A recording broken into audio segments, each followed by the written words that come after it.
Lo Ya, escuchamos. ok. Doctor Ok. Javier, está en Lima nuestra compañera Vivian Díaz y lo hemos invitado precisamente porque preocupa a la comunidad internacional y a este lado de América Latina la situación en su país. Un gobierno sin liderazgo, además con 4 gabinetes y en cada gabinete un escándalo. ¿Qué es lo que está sucediendo en materia de el gobierno del presidente Pedro Castillo? Que como dirían los jóvenes, no le pega ni una, es decir, no le sale nada de lo que ha hecho, ha parado esta crisis que además está afectando el bolsillo y la economía de los peruanos. Buenos días. Buenos días, Carlos. Lo que está sucediendo es la consecuencia de la votación muy fragmentada en el año pasado, en donde se eligió al presidente y a los miembros del Congreso. El partido de gobierno, Perú Libre, no alcanzó más del 18% y tiene una minoría muy escuálida de 130 congresistas, algo más de 30, y además de la falta de número, muy escasa de conocimientos. Y han querido imponer desde el principio un proyecto constituyente que la mayoría del país no deseaba y aún menos ahora, y la consecuencia es que hace 6 meses, estrenado el gobierno, actualmente vamos inaugurando el cuarto gabinete. Aquí lo que más sorprende, comparativamente respecto a otros presidentes que incluso han tenido y tienen problemas con la justicia, es la velocidad exponencial con la que se desgastan los gabinetes y los ministros. Hoy hemos amanecido con los diarios en donde la encuestadora más importante, que incluso favorecía al presidente Castillo en campaña, favorecía, reflejaba más o menos la realidad. Hoy nos encontramos que el presidente solamente tiene un respaldo del 25%, habiendo perdido 7-8 puntos en un mes, casi se está desangrando, y que aproximadamente, aquí tengo la tapa del periódico, el 50%, 56% cree que debe renunciar él y la vicepresidente, o sea, ya es mayoría en el país, y el 74% del país prefiere que se convoquen inmediatamente elecciones, no solamente presidenciales para el presidente y para en este caso el vicepresidente, sino también para el Congreso.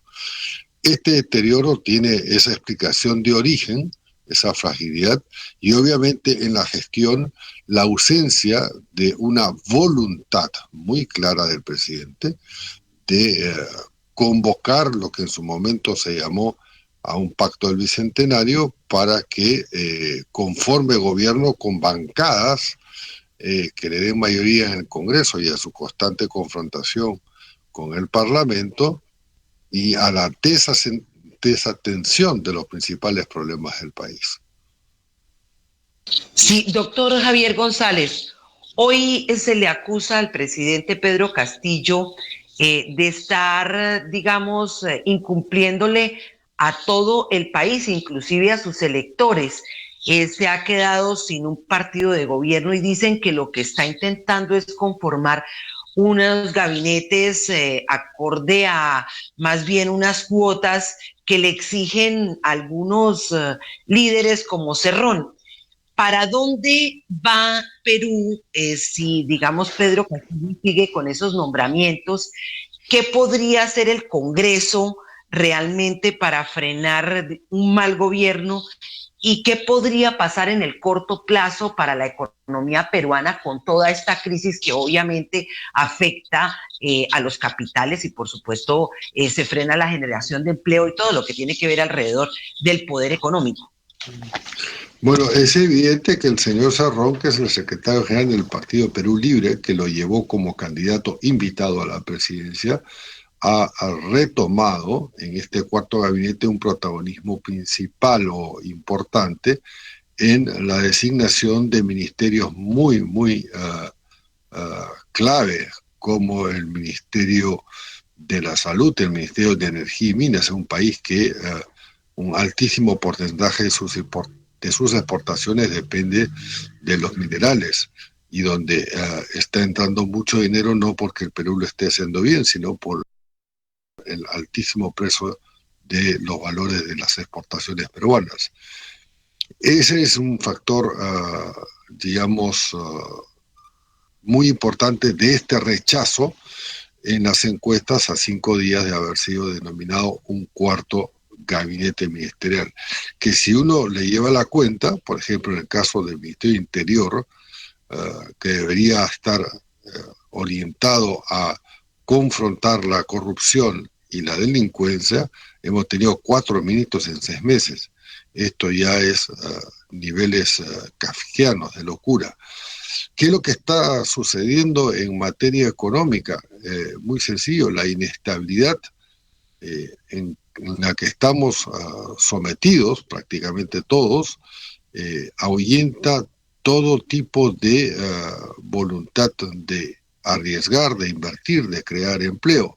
Salvo 3 o 4 empresas grandes que son de consumo masivo, el casi 80% hoy de la economía es de emprendimiento informal, y lo que ahí sucede es la sobrevivencia, es decir, hay gente que no puede dejar de trabajar con un muy pequeño capital, bodegas, pequeños comerciantes, pero que están al límite, y en el sistema bancario obviamente encuentran las puertas cerradas. Entonces, es una conjunción de factores que nos llevarían muy pronto, según yo diría, a un consenso incluso de la prensa escrita importante en el país, inclusive las redes, que incluyen periódicos que antes los apoyaba y que hoy, bueno, uno lee los editoriales y lee a sus columnistas principales, no me refiero al Comercio, donde yo escribo, sino a La República, concretamente, y otros le han dado la espalda. Comienzan con editoriales como Un Punto de Quiebre, y principales columnistas ahí, bueno, hablando poco menos de que es un incapaz, de que se rodea de mafiosos, lo cual es cierto en muchos casos, y de que muy poca gente está dispuesta a aceptarle un encargo, porque dicho sea de paso, tampoco el presidente ha demostrado lealtad con sus ex colaboradores, es decir,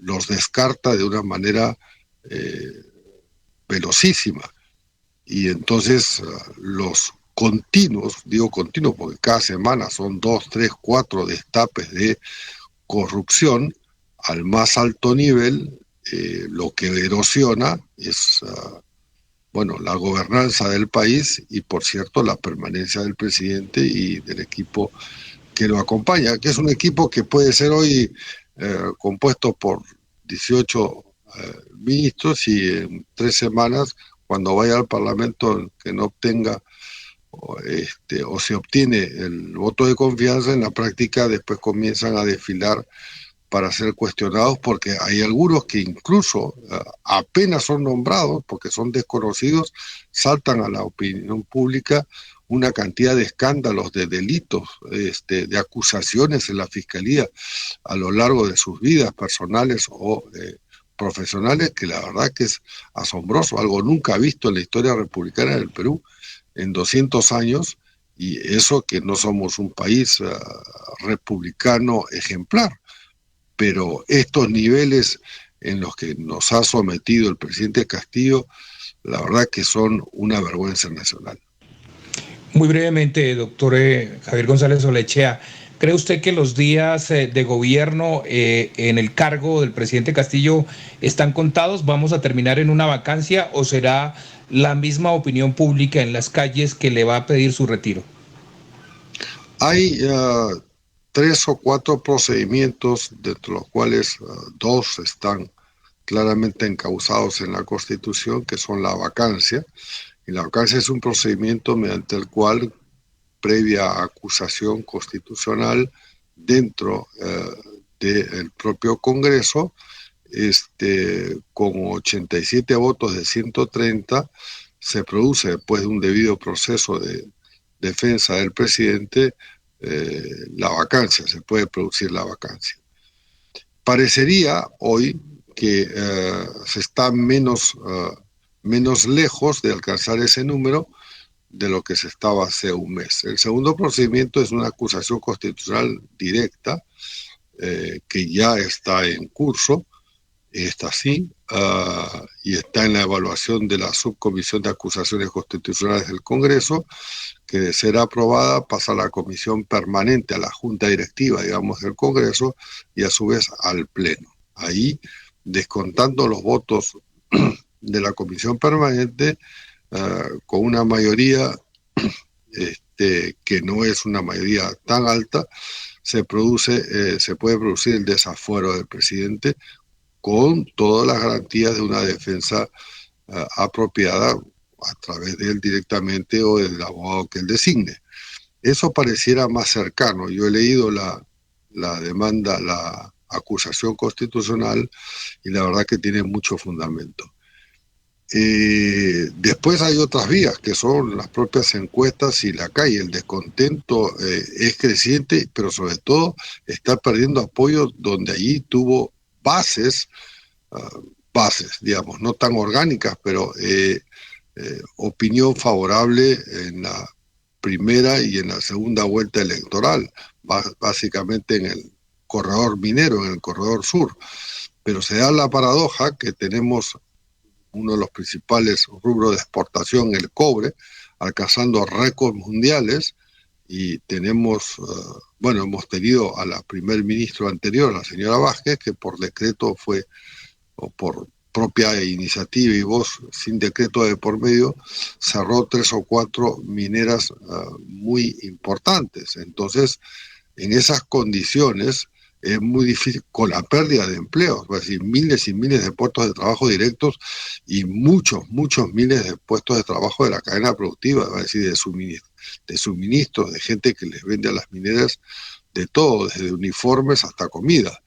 Entonces, en esas condiciones, el deterioro de la propia gente trabajadora ha sido brutal en los últimos meses. En el caso, por ejemplo, de esta minera Bambas, una minera simbólica, por así decirlo, bueno, la primer ministra anterior, que era de izquierda, no del partido de gobierno, dijo que no podía operar, que tenía que cerrar, cerraron, y a las 2 semanas los propios trabajadores decían, por favor, reabran, porque no tenemos ingresos. Y en la práctica la empresa dijo, mientras no haya condiciones no se reabre. Pero ingresos, en el caso de la minería, ingresos muy altos, muy por encima del promedio nacional. Un chofer calificado, por así decirlo, de transporte de camiones de última generación de minerales puede llegar a ganar $2,000, $2,500, $3,000 al mes, que es mucho dinero. Va a decir, es en términos nacionales 2 veces el salario de un profesional médico del sistema de salud público. Entonces, estamos hablando de choferes muy importantes, pero que no tienen la formación de 12 o 13 años de un médico, con especialidad.